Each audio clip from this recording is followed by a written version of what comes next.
Hello and welcome back to the Freelancers. I'm here joined by Robert. Hello, Robert. Hello, thanks for having me. I've seen Marco and Tak already in the comments, so please let me know. Just write anything, write audio okay, stream okay, so we can start. This is very exciting. There are a couple of firsts happening here.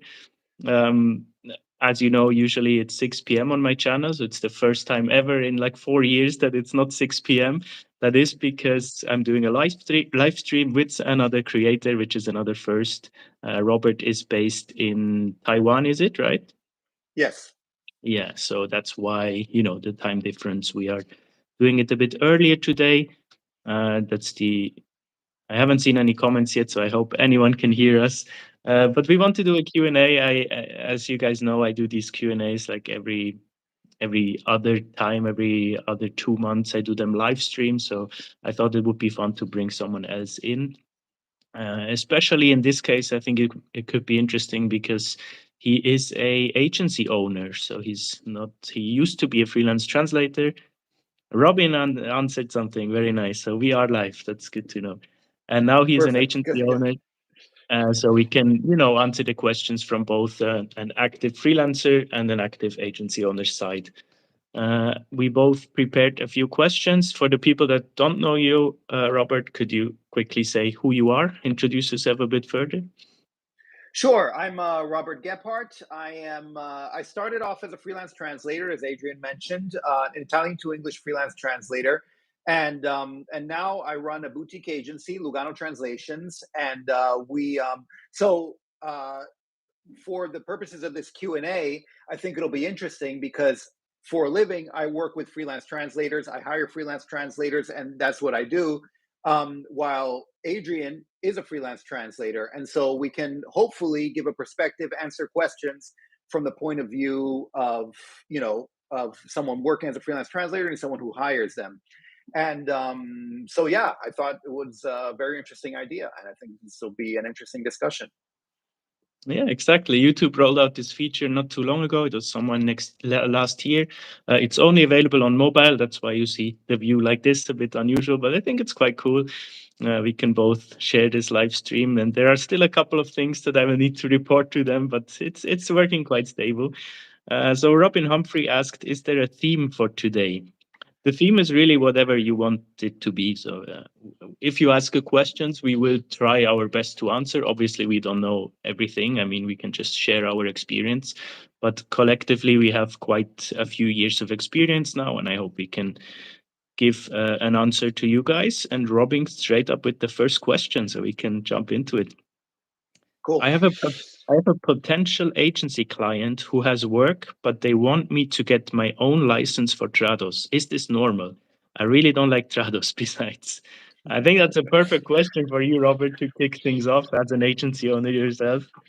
Yeah, that's a pain. It does happen, but there are several ways around it.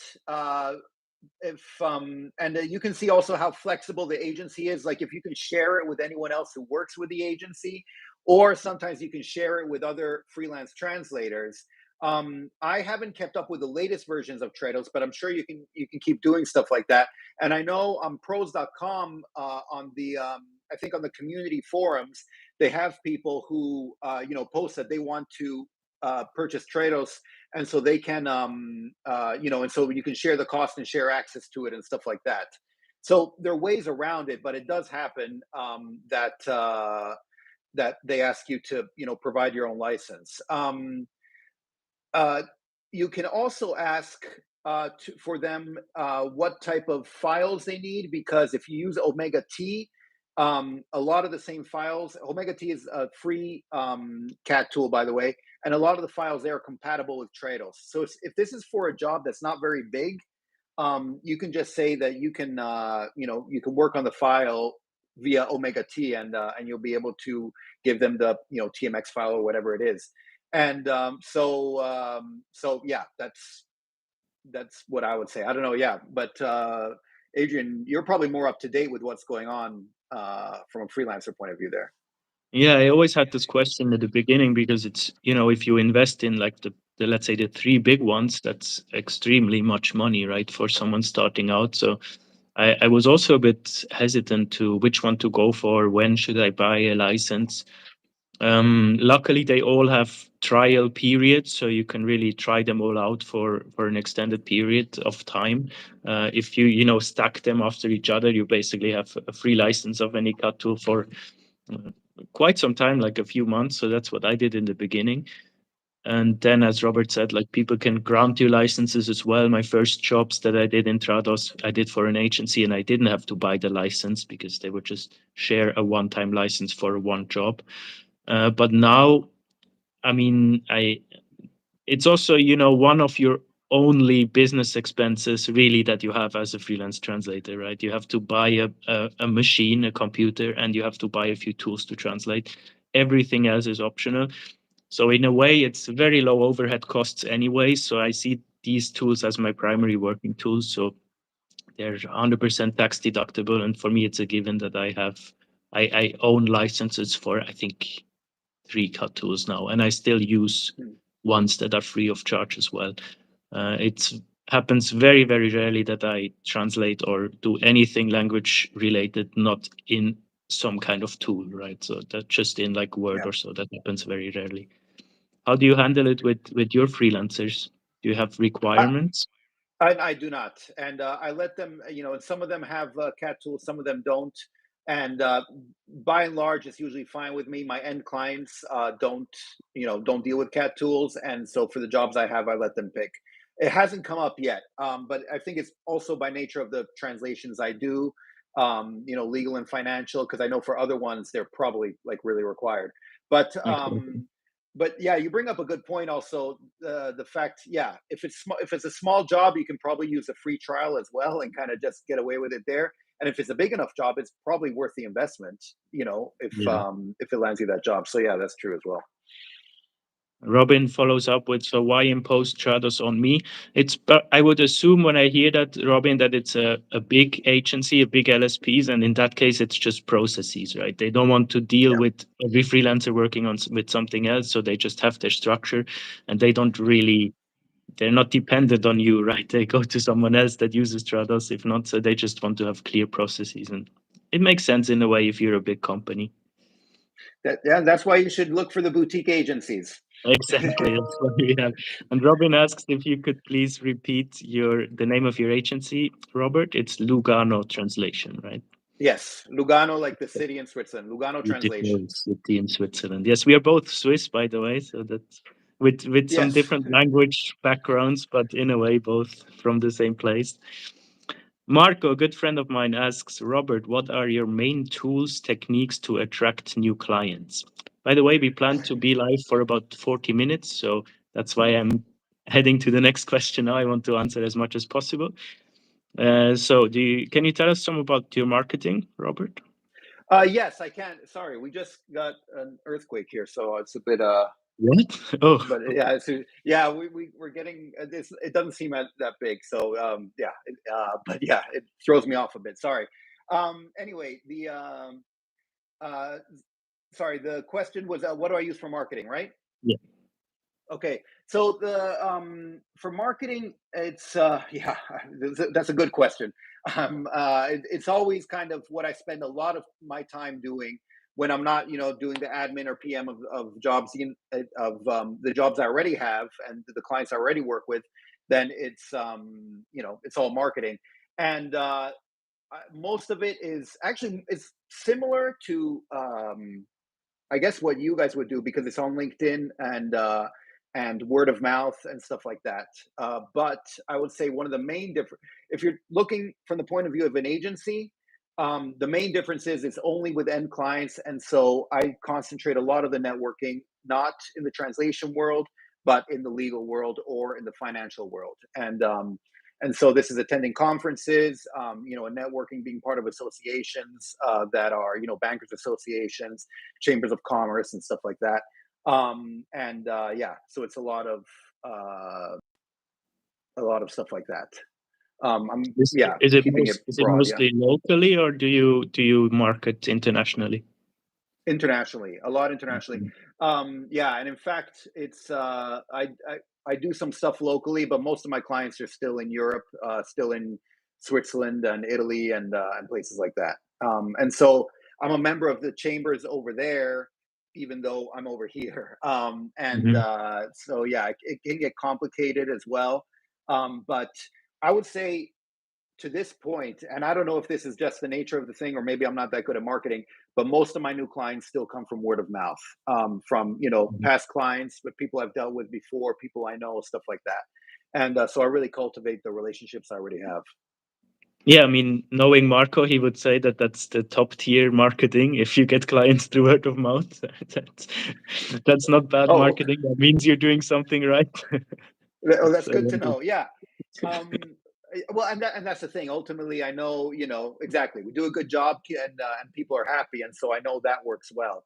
I would like to get better at doing stuff, marketing online and whatnot. But for now, that's how it's going, quite organically, let's say. Okay, nice. We have 14 people in here. It's amazing. Also, let me know where you guys are watching from. That's always interesting. Yeah. Voyageuse asked, I recently worked on a project, but the company didn't provide me with Tratos, so I had to download the free trial. Yeah, but that's fine. You can always use that.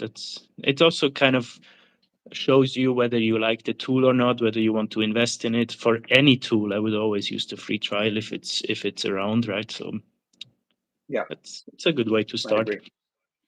We also have a few questions prepared in case there is none in the live chat. And at the moment, I don't see any new comments. So I'm just going to pick one up from the last Q&A from Stefan. He asks, is it always positive to offer translations for many languages, or can it look less reliable? And is this the same if you specialize in many fields? How many language combinations should I have? Interesting question. Uh, I can maybe You can start you from can do my it point first. of Yeah. view.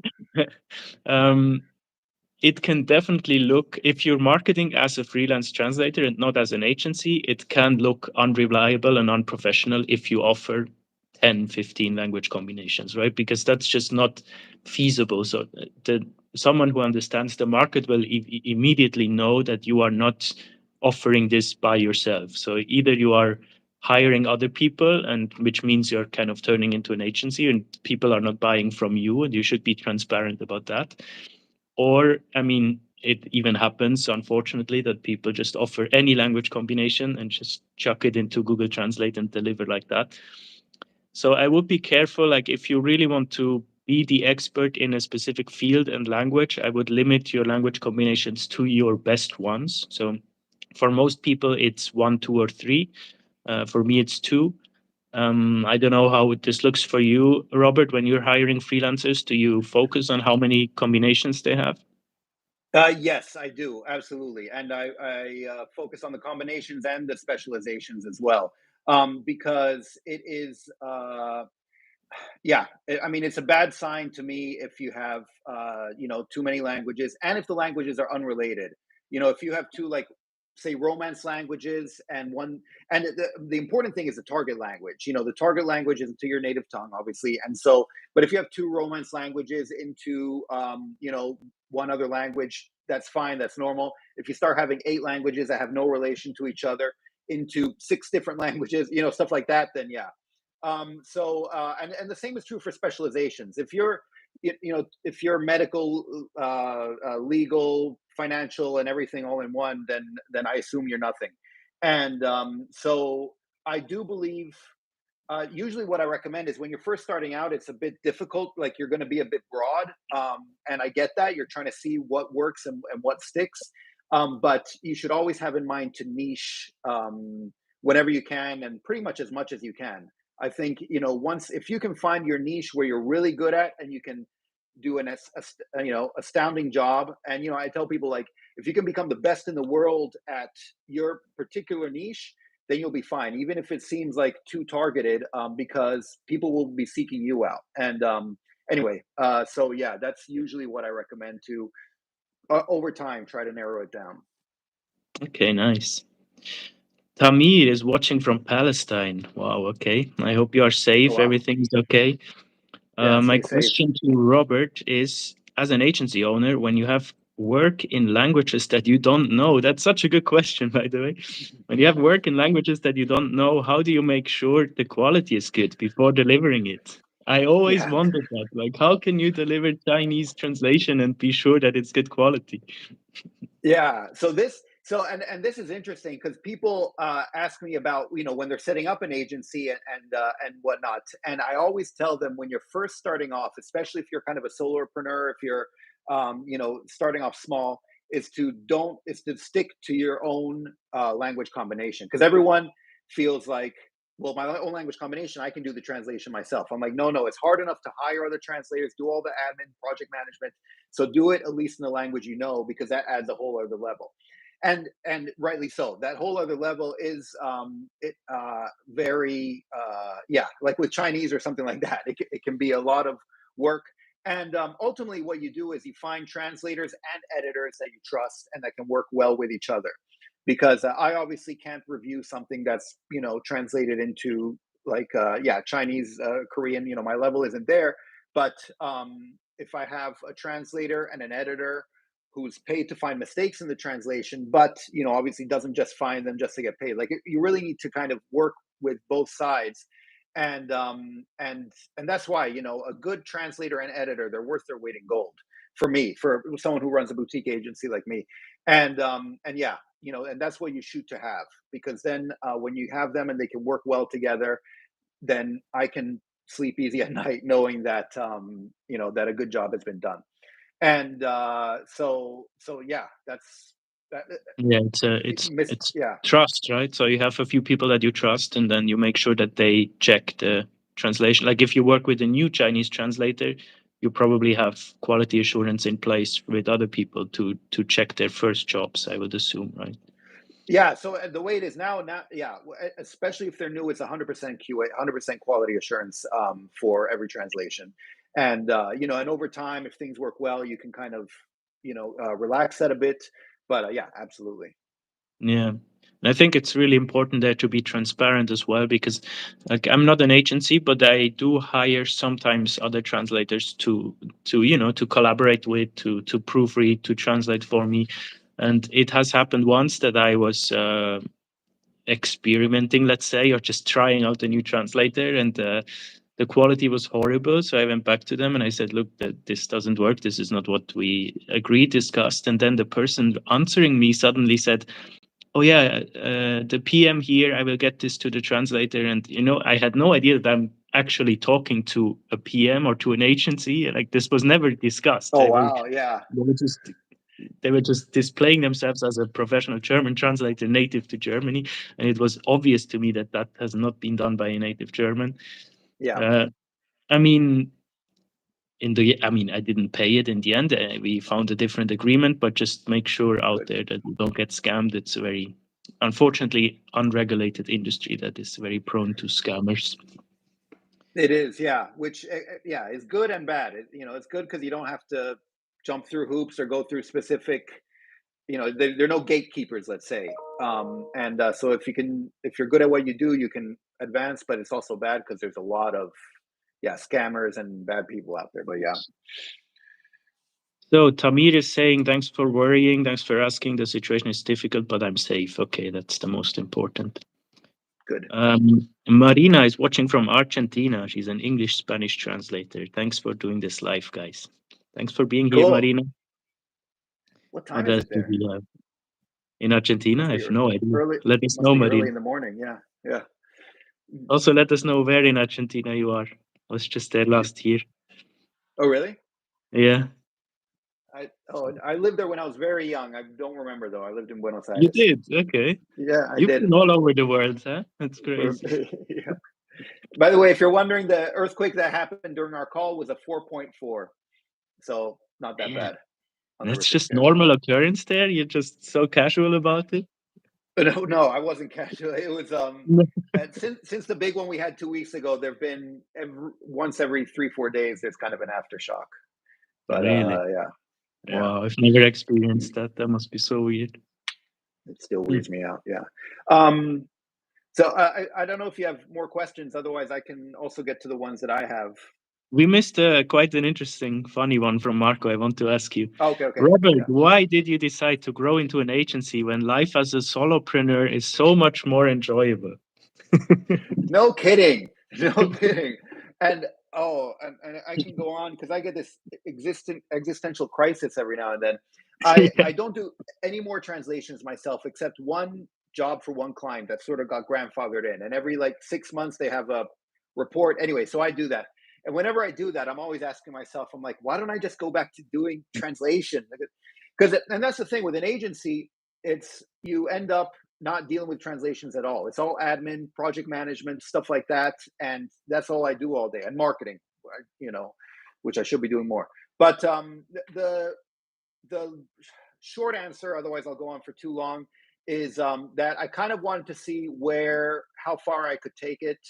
And I did a video on my channel. I know where I showed the calculation I made.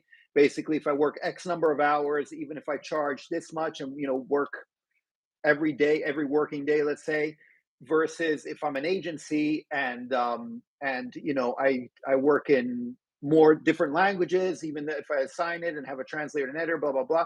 Like there's more upside potential, and I kind of wanted to see how far I could take that. What I did not take into account was yeah, how much more stressful it is to achieve that. Like it's and life was a lot more enjoyable as a translator. I don't. I like my niche now that I have as an agency as well because I can still do it remotely, and I still do it remotely, even though I probably will be getting a lot better, more clients if we were back in Europe right now. But you know, that's where I am now, and so Yeah, the good points and life bad. evolves, right? Yeah. And I mean, the cool thing is that you can always go back to it and do whatever. I mean, you're not fixed into doing that now, right? So that's Yeah, exactly. And yeah, and I am very tempted many times remembering, yeah, how it was. Ate Udeng or Aids Udeng asks or says, "Hello, I'm from the Philippines, an English Filipino translator, currently working on an editing project while watching this live stream." So cool. Thanks for tuning in. That's cool because I was wondering how the time zone would affect the viewers because no one ever like knows that I do anything at 11 a.m. in the morning. But now we get other people from the Philippines that probably otherwise couldn't be here in this live Q&A. So it's very nice that you have it on the side. And we're only at 20 minutes, so we'll still be here for a while. Cool. Is Yeah, Philippines, Españo? right next door. Yeah. Oh yeah, true. Españo amigos. Well, I work for a good company that hired me to proofread their products for Spanish learning, and they want that I become a project coordinator now. Do you know some softwares or tools to help me? Okay, so I would need a bit more information there. So, are you hired as a freelancer or are you hired as an employee, first of all? Would they want you to do project coordination as a freelancer? If so, that can be a viable way to go down on, but it can be, I know a few people who do it or have attempted to do it, and it can be very difficult if you're not employed by this company, because then it gets into a very gray zone, right? Are they just hiring you as a freelancer for doing actual in-house work in order to save money on the obvious social contributions, etc.? So I would be careful there, like what is the actual work relationship. If you want to do that, if you want to become a freelance translation coordinator, you can do that. People do that. For example, I think Kelsey Frick is a prime example who is doing that very well. There are softwares that help you with that. I know Monday.com is a good PM tool. There's also Protemos and the BureauWorks tool also has a PM aspect to it. I'm not using any of them. I tried a few. In the end, I always go back to my Excel that is not professional at all, but it just works for me. So you need to figure out what works for you to track your work. My Excel has become quite elaborate now. It has a lot of functions in it, so it feels like a tool, but in the end, it's just an Excel sheet. So that's again goes back to what I said in the beginning. To do this job, you really don't have a lot of overhead costs, which is amazing. It's a great way uh, to start because the barrier of entry is so low. Yeah, and the only thing I would add to that, you're absolutely right. The only thing I would add is, yeah, make sure if they're hiring you, well, first of all, congratulations, because it sounds like, yeah, it's a promotion. But yeah, I would make sure if it's freelance, like you're still allowed to work with other companies, and and if so, do that. Or if it's supposed to be full time and they're your only client, then you're an employee, and you want to make sure that they're not hiring you as an employee without any benefits, like without giving you medical and blah blah blah and stuff like that, because so you do want to check up on it.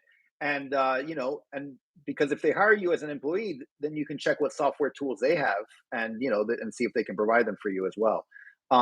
So yeah, just make sure all that's sort of clear with them. Also uh check the laws. I don't know if you're in Spain, but if you are, I'm quite sure that there is a similar law as we have here in Belgium, where you're not allowed to work as a majority of your client cannot just be one single client, if you know what I mean, because otherwise you are a fake employee, right? Or a fake freelancer. So for right. me, my biggest client can be 45% of my revenue. And that's important to keep in mind. Otherwise, you are obliged to be employed. Yeah. Marco, loved your answer, Robert, about being honest about your doubts sometimes. Yeah. It happens And every now and Voyagers then. is I'm honest. watching us from Sarajevo. Wow, amazing. Oh wow. Never been, but that sounds cool. Me either. Awesome. I think we are caught up. So if you want to bring up one of your questions, feel free. Yes. Yeah, wait, let me look them up again. Yeah, so I have a couple questions. Let's see, from YV73LS. Um, I would like to know what your tips are for a good CV in 2024. Is the first question. Uh, so, um, so from my point of view, from when I look at CVs and when I'm hiring people, obviously I look through CVs. I don't think much has changed in 2024. I know we have the AI stuff and everything going on. I don't. The main thing that's for me is I look at the CV, and then I check you out on LinkedIn and wherever else, pros, .com, something like that. So I think ideally you have their CV, you have your online profile, LinkedIn pretty much, or and anywhere else. And that way I can see that you're serious about translation, and and that you're in all these locations. It just makes my life easier. Um, Other than that, for 2024, I don't think there's anything specific to this year. I don't know. How do you feel? Yeah, I don't know anything to be honest about CVs. I don't have a CV. I never send out Oh, okay. CVs. LinkedIn is my CV. Usually when I Right. talk to people, or when it gets to the point where we might have a collaboration, we already know each other from previous talks.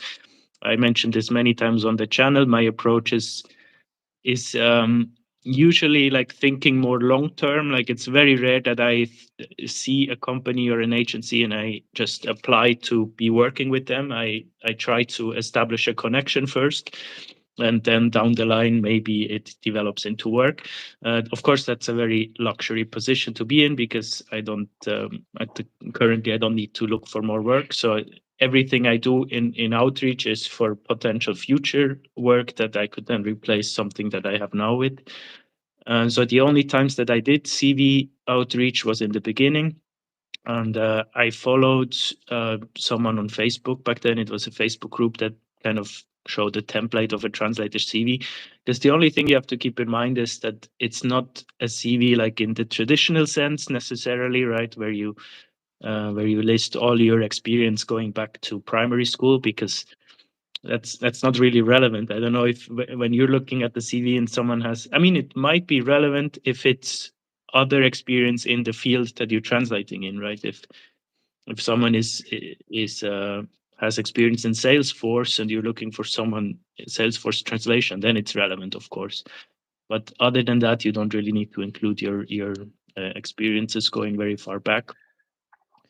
Rather Yeah. focus on like portfolio, have a nice portfolio where you can link to, have a nice flyer, brochures, marketing material. In my opinion, is much better than a CV.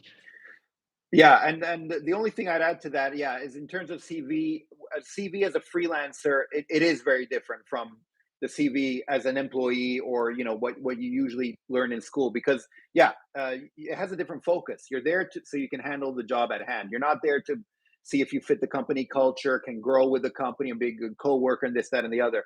And so it does serve a very different. And I go into more detail, like in my course and stuff like that, so I won't do too much. But yeah, the main thing is make sure every single thing in your CV does pertain to the job at hand. Quite frankly, yeah, stuff like if you taught snowboarding 10 years ago, doesn't matter. Like, you can leave that stuff out. Don't worry about gaps in your resume. That doesn't matter nearly as much. But like Adrian said, your portfolio and frankly, LinkedIn. I agree. Being on LinkedIn is probably more important than any CV, and just having all your information up to date there. So and that's yeah. In Yeah. 2024, it's same as. And I always try to tell people, I see now a comment from Tamir who kind of goes into the same area. He's saying, how do you prepare for an interview with a client? And that's what I try to always say to people, like, don't look at yourself as someone who is looking for a job and who is applying to a job and having an interview, right? That's already the wrong balance, because you're already putting yourself much lower than the client. You're looking at them as an employer, right? You want to be the service provider. You want to provide a service and not apply for a job.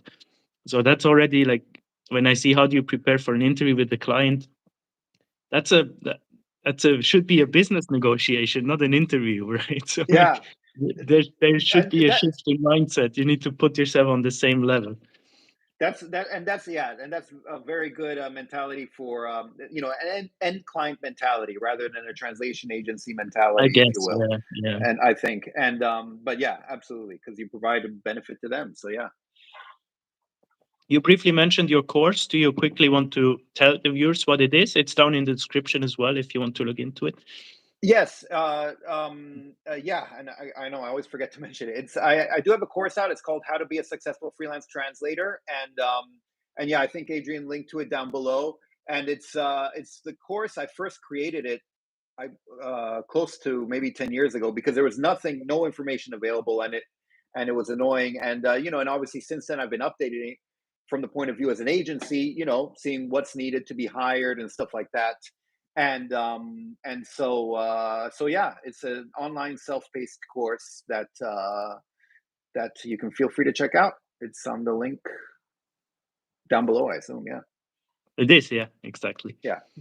Well, I don't know what down below is in a live stream, so I don't know Or where yeah, it is. It's somewhere. somewhere. But this will also be a Um, video, so if you're watching this later on, couldn't join us live, then it's definitely down below.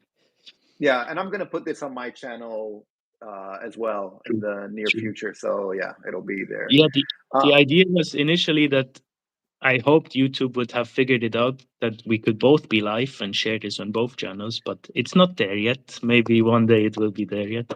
I would yeah, assume that would be the whole point of a co-live, right? But at yeah, the I moment, know. it's over here. Yeah. I have another question, if that's okay. Yeah, sure. This is also actually from YV73LS. What do you what do you think translators are missing out about ChatGPT? Yeah, I'm surprised it took this long to get to ChatGPT.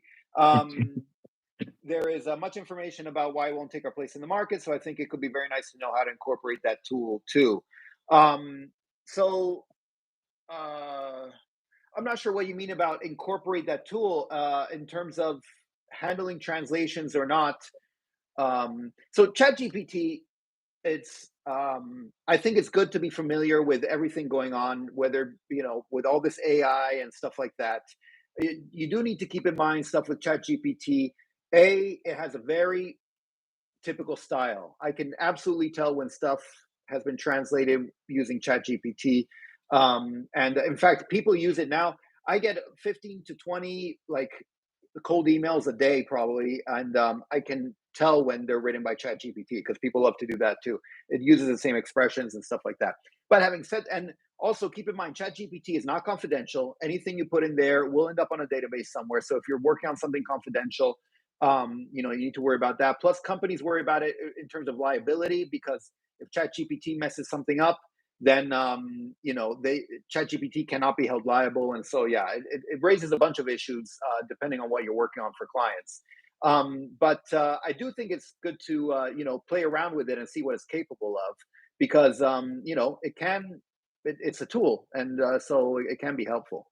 I mean, yeah, it's very broad in general, but I don't know what. Exactly. It's Yeah, a nice assistant, right? Like we had the virtual assistant for a long time. It's just on another level at that point. But I would not use it for translation. Rather, if you want to incorporate technology into your translation process, then rather look at actual like machine translation tools, right?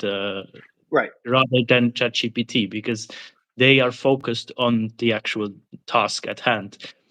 That's why I always find it a bit funny that when ChatGPT came out, there was this huge uproar in the industry, whereas it it has nothing against the actual MT tools that we are already Right. facing since 2017, right? Um, and actually, Marco asked kind of a question relating to that. He said 10 years ago, everyone thought translators will be replaced by MT, but in reality, business has probably increased for you guys in those 10 years. Now, there is in the business, the localization industry has definitely increased like fivefold probably, but that doesn't necessarily mean that it has increased for translators, because with that you get a lot of price pressure, a lot of just uh, demand that is unreasonably met by people working for peanuts, literally. So it's a positive growth of the industry doesn't necessarily reflect something good for the individual, right? But there is definitely ways that you can incorporate tools into your daily life to become more efficient while still promoting proficiency, professionalism in the industry as well. Yeah, and just to add to that, and I think in a way, like he's right, because before ChatGPT, it was Google Translate. Before that, and there Bing Translate. Before that, there was the Skype Translate, and there was always some type of like AI that was going to make translation obsolete, and yet it's still here. I think you're right about in terms of the fragmented market, and not to get too much into it, but I really feel like this is what ChatGPT and things like it do, is it sort of separates the market in that you're going to have people doing stuff for really cheap because they probably use ChatGPT, and they whatever they churn out, and there's some big agencies that'll keep doing that, and yeah, that'll happen. But at the same time, you do have people who want good translators in their niche market and know what they're doing. I deal with end clients, and literally 100% of the end clients that I deal with, law firms, banks, corporations, literally 100% of them, know that ChatGPT is not perfect, like that it makes mistakes, that they cannot rely on it. And so when people say, oh, they don't want translators anymore because they all use ChatGPT, they know not to use it. But they also know that translators, if these cheap translators, like, can waste their time and money by basically spitting out stuff that also needs to be corrected. And so I think being able to niche yourself, I keep saying that, but yeah, being able to do that and really be really good at what you do and add value, that's where the growth and the money is going to be. And so I do think it's good to keep that as a goal for the long term. And if you want to incorporate MT into your daily workflow, I would say focus on two main things. One is transparency and one is confidentiality. You can do the latter by buying a tool, buying a software, and actually paying for the subscription, because then at least you have the encryption behind it. Of course, you're still providing a company with data. I mean, there's a whole that's another question. They can say as much as they want that they will not look at it. You are giving your client data away. Yeah. And transparency is really important, because I, as a buyer, I would not want post editing if I'm not buying post editing, right? So I'm very transparent with my client. If I see a use case that is very, very like ideal for MT, then I will just tell my client, look, for this case, it makes sense to do post editing because this is a standardized text. There is no creative writing. It's very straight to the point. It's basically literal translation, word for word. I will do this post editing. What you then do is you show transparency. You show like, okay, this guy actually cares about our bottom line, so we can save a bit on this job.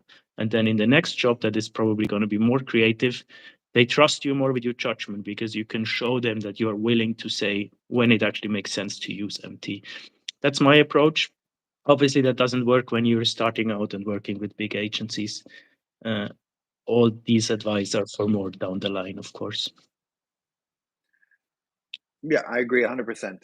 I also want to make a correction, actually. My thing wasn't up to date. The earthquake that happened during the thing was a 5.3.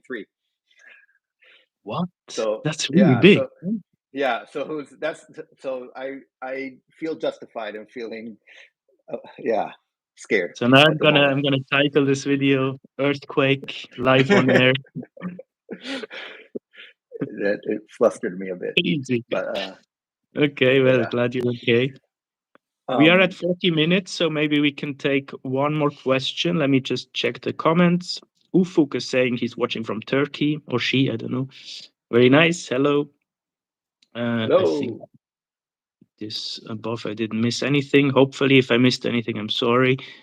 Okay. Jay Smith, speaking of tools, do either of you know a good tool to accurately reproduce formatting of non-editable PDFs?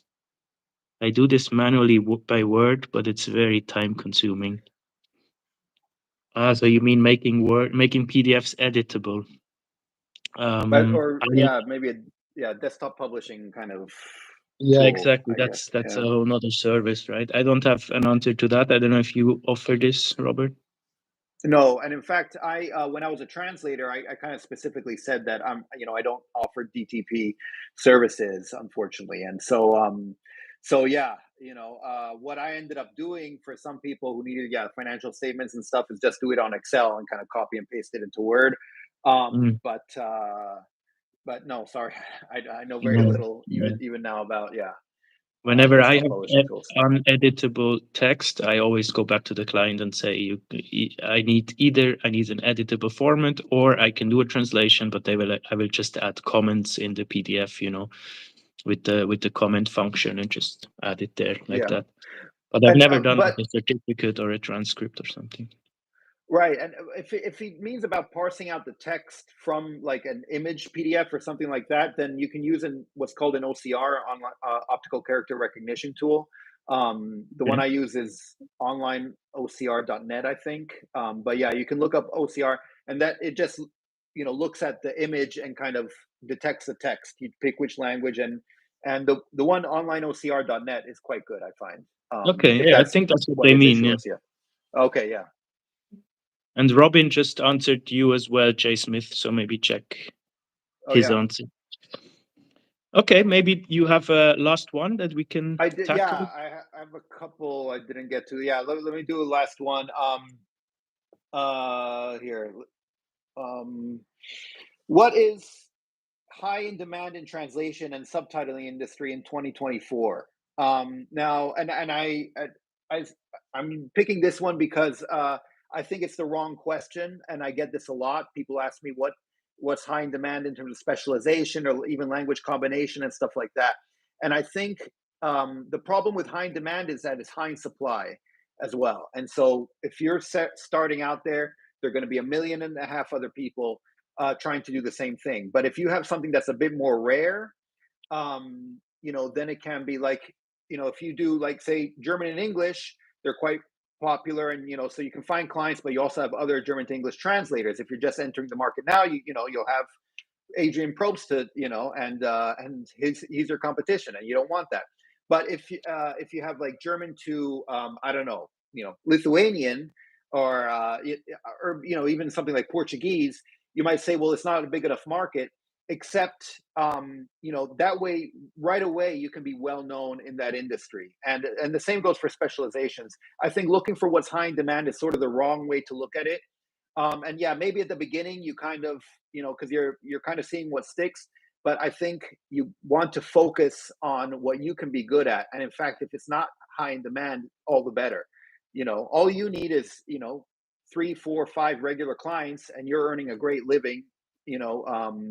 And with what you do, and so you don't need a place where there are 2,000 different clients, but you have all the competition for them. That's my opinion. I don't know What do you feel? Absolutely, yeah, that's a good answer. Yeah, I didn't think of it from this angle, but you're absolutely right. I once made a video about the highest paid language combinations in the industry, and I just gathered information from other articles, you know, and from experience, and I made a top 10 list. But then I very specifically said that it doesn't matter. It's not at all a negative thing if your language is not in this list, right? It can actually be a positive thing Right. because, like, it if your language is very much in demand. No, it was in demand, not highest paid, sorry, it was in demand. But let's say probably Spanish and Arabic, I would say, are probably one of the top in demand, but that doesn't mean that the market is not really stable in that area, right? Whereas Icelandic is not in demand at all, but if you can be even just one of the top Icelandic translators, you can charge a lot of money. So in demand is indeed not the right approach to go. That's also something that people ask themselves, like when they think about what university subject to study, for example. A lot of people would just go into, you know, what is currently in demand, or just go for business because it's a good way to go because it's always in demand. But then what if you hate it, right? And you don't want to spend hours, like we spend so much time working in our life, so you don't want to spend all these hours into something that you don't really enjoy. Of course, you can always, you know, pivot your specialization later on. I never started out as a sports translator. It just happened naturally. I kind of made the same mistake. I went for IT in the beginning because I thought that's currently in demand.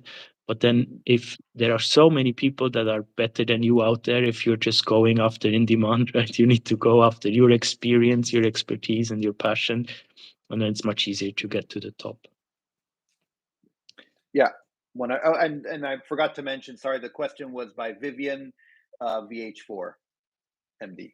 Okay. So It's probably yeah. not the answer that she wanted, but Yeah, so, sorry, but yeah, that's hopefully it yeah. helps still. Yeah. Okay, perfect. I think we're coming to an end. Thank you so much, Robert, for joining. Yeah, you said you will also upload it to your channel, right? So people can I head will. over there. Yeah, exactly. And yeah, thank you for having me, and sorry, and thank you for accommodating for the time schedule. Hopefully it was Of course. okay. Yeah. Yeah, we had a nice viewership. It was no problem. And now I'm off for the rest of the day, so that's nice. Yeah. Oh, you're going back to the motherland, aren't you? Exactly. Yeah, I'm taking the Yes. train in a few hours. Excellent. Yeah. Okay, thanks everyone for watching. Nice that you were here. Nice that you made time. Great co-live. Thanks for great info. Thanks, guys. Have a great day. Robert, I've already emailed you. Okay. Oh wow, cool. Yeah. Efficient. Okay. This was amazing. Yeah, it was awesome. Thanks for having me. Take care, everyone. Have a nice day, and I see you next week. Bye bye. Bye. Sabedum.